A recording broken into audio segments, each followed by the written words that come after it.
Hello, this is your RPG Archivist, and we are talking about the next two quests in the Dragon of Icespire Peak adventure path in the D&D Essentials Kit.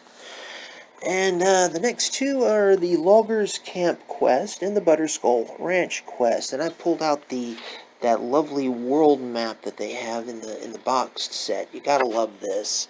I just want to show you where everything is situated. We got Phandalin here, and the Loggers Camp is here. Butterskull Ranch is right here, just outside of Coneyberry. This here is Falcone's Hunting Lodge, and the book encourages the DM to have the players stop by here before going to here. Not exactly sure why, but they do. But what's this? Well, I found this interesting. I thought it was worth mentioning. In the previous adventure that was in the starter kit, Lost Mines of Phandelver, this is where Thunder Tree is.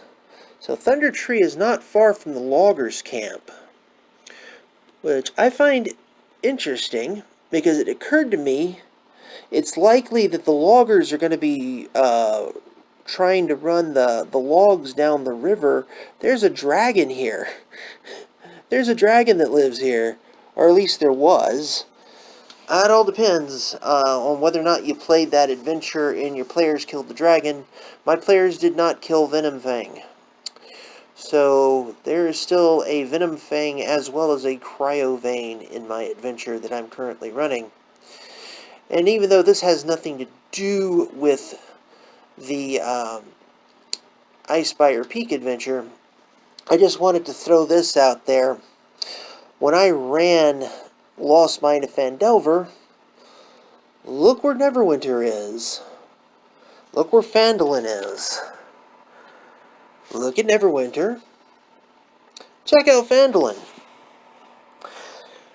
When my players escaped the dragon here, where do you think they went? They didn't go to Phandalin. Yeah. It keeps Dungeon Masters on their toes, I tell ya. Now let's get rid of that, because that's not important to this adventure. Though I will, if you have the previous adventure, it might be useful to know where Thunder Tree is, in case you want to throw something over there. Who knows? So let's get started to the actual quests. Butterskull Ranch. Orcs have attacked Butterskull Ranch, 5 miles east of Coneyberry, along the Tribor Trail. Travel there with haste. Assess the damage and help any way you can. Alphonse Calzeron. Bad with names. The ranch owner is a retired sheriff who can reward you for your efforts. If he's dead, return to Town Master Harbin Wester with proof of Calzeron's demise to receive a reward of 100 gold pieces. This is a hilarious wording, guys. I didn't catch this the first time. It says, Alphonse Calzeron, the ranch owner, is retired sheriff, renowned, who can reward you for your efforts. But if he's dead, and you bring proof, then you get 100 gold pieces. So no, you get 100 gold pieces only if he's dead. Otherwise, you have to get rewarded from Calzeron, from Alphonse, if you rescue him. I find that hilarious. It's like, yes, go with haste, see if he's okay, and then take his money. Because I'm not paying you if he's alive. Oh, the Westers are cheap. Cheap. So, Butterskull Ranch. Let us pull out the adventure. Yeah, that's going to mess up my markers, but that's okay. You got this big, giant map of the ranch. And you have the buildings. It's a fairly short scenario, and when I ran it, the players pretty much made their presence known, and all the orcs in the building just came flooding out to attack. And with a little bit of investigation, they found what they were looking for. There's not a lot to it. It's an interesting adventure, I guess. It's okay.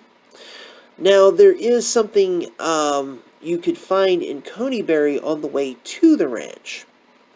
So you're going to Coneyberry, and if you spot the cow in Coneyberry, it's kind of a weird thing because, I mean, you just, oh yeah, look, there's a random cow in Coneyberry. And the players may or may not do something about it, but if they do something about it, it's going to save them some time. However, the time saved is searching for the cow afterward. You see, that is Alphon's prized cow, and after you've rescued him, assuming you've rescued him, he's going to want you to go find his cow, because that's his bread and butter. Literally his butter, for sure. So, that's the part of the adventure that I'm kind of iffy on. I made that really short, finding the cow, because all it was skill checks trying to find where the cow was. And that's kind of boring. I don't know. I guess if there was a chance that they wouldn't find the cow, that might make a difference. Butterskull Ranch, it's an okay scenario. It's not terrible. It's not great, but it's not bad. It was okay. We liked it. Though, to be honest, there's an awful lot of map here that gets unused. I mean, my players pretty much went straight to the farmhouse because all the other buildings were destroyed. So it made no sense to go anywhere else. So this was pretty much a wasted map. This was fairly useful, though, to be honest, all the orcs came flooding out and attacked, and all the rest of it was just searching room to room. It's okay. It's alright. Now for the next one. I didn't mess it up that bad. They just moved them a little bit.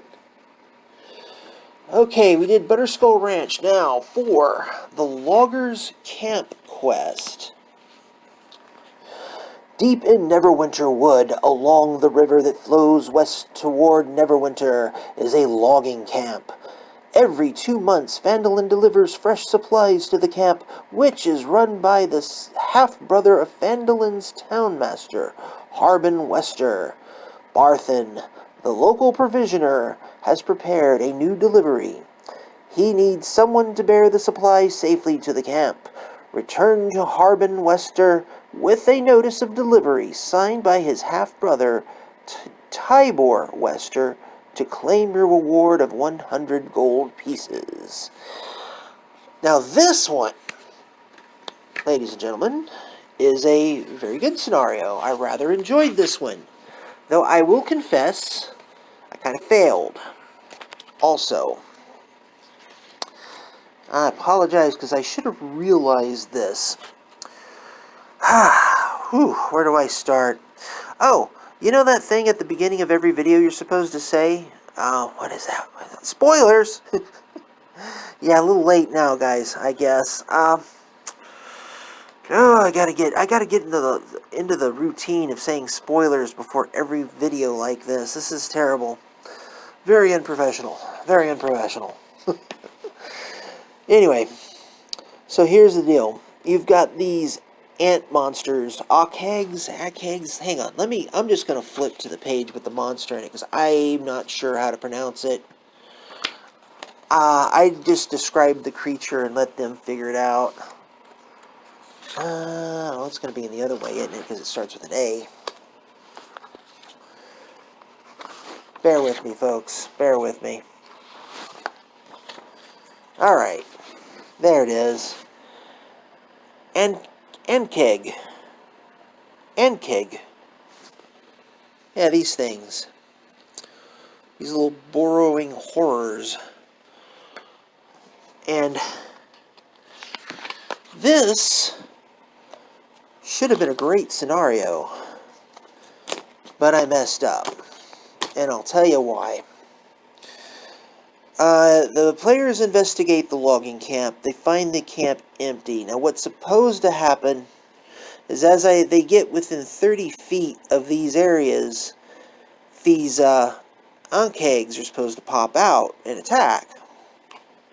And of course, you got the one up here, the little thing that he's going to come up out of the floor. I'm going to get back to that. Put a sticky note on that. There are certain locations that they cannot dig through. Up here, up on this hill, it's too rocky for them to dig and pop up over here. So this is an area that's safe. Not that players would ever figure that out. This, though it doesn't show it in the map, has a stone floor. They can't bust through that, so this is a safe place.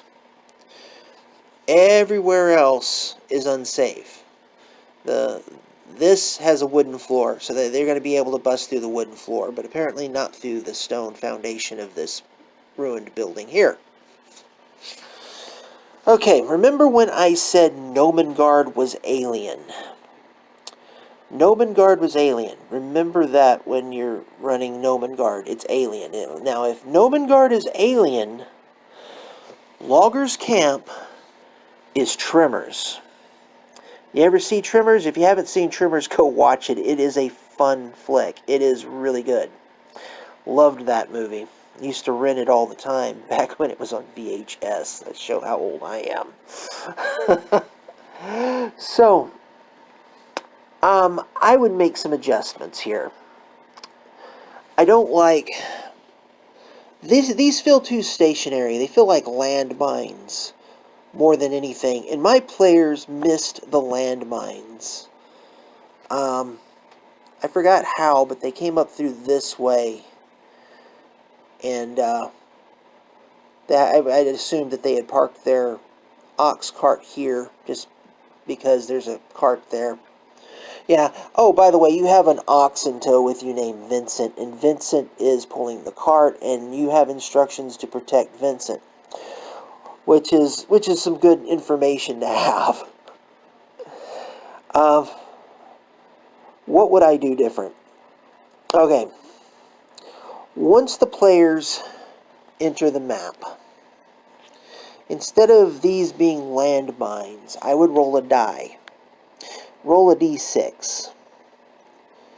And on a 1 and 6, one of these guys pops out to attack.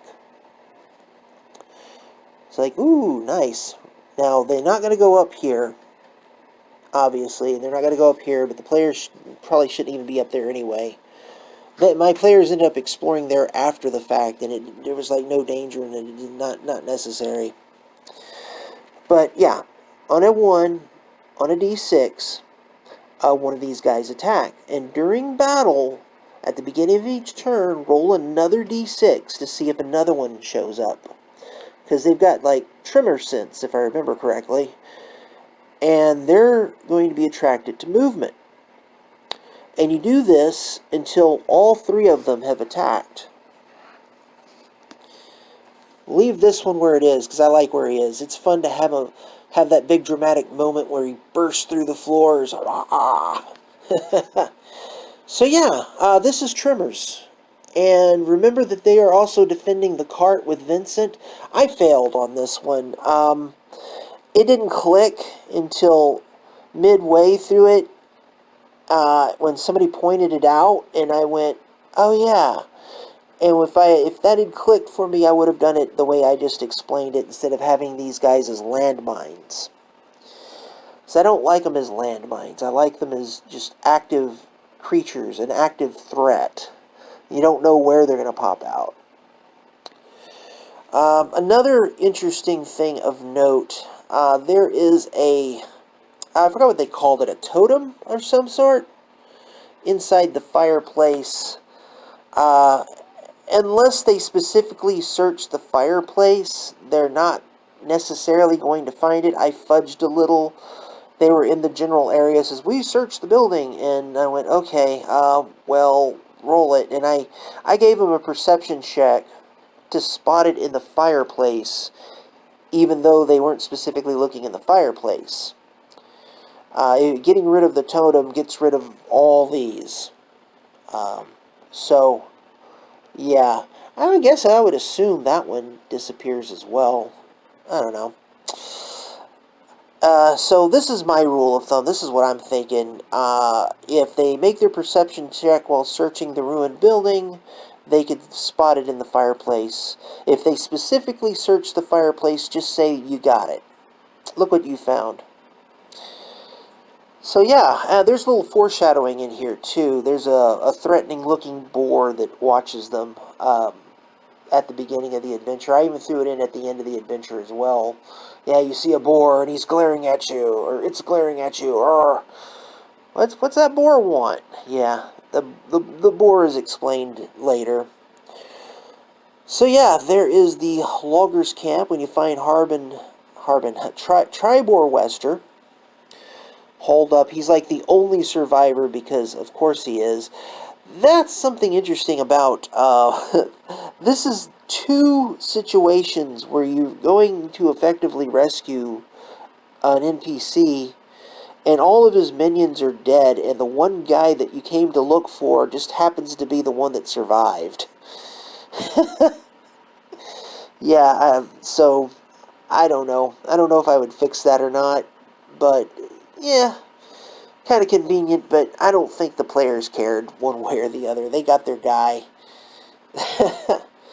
So how would I rate this one compared to Butterskull? Butterskull was okay. This one has the potential to be great if you just make those small adjustments. I don't like the landmine monsters at the camp. I prefer them to be an active threat. You don't know when they're coming. You don't know if they're going to pop up during the combat, and you're defending the ox. So yeah, these two adventures are pretty okay. I like them. Loggers Camp, Butterskull Ranch, good stuff. Let me briefly talk about Falcon's Hunting Lodge. I keep calling him Falcon for some reason because it just seems weird to say Falcon. It's Falcon. Falcon's Hunting Lodge. They encourage you to go to the Falcon's Hunting Lodge. I may cover this in another video, but I will put this out right now. As it sits, Falcon's Hunting Lodge is really only a role-playing opportunity more than anything. It's a good base of operations for some of the other adventures to come, or at least one other that I know of anyway. And he's an interesting character, but the Hunting Lodge itself needs something, so a little extra oomph. And I think in a future video, I'll do a short one talking about Falcon's Lodge specifically. In the meantime, this has been your RPG Archivist, and I need a better outro. See ya.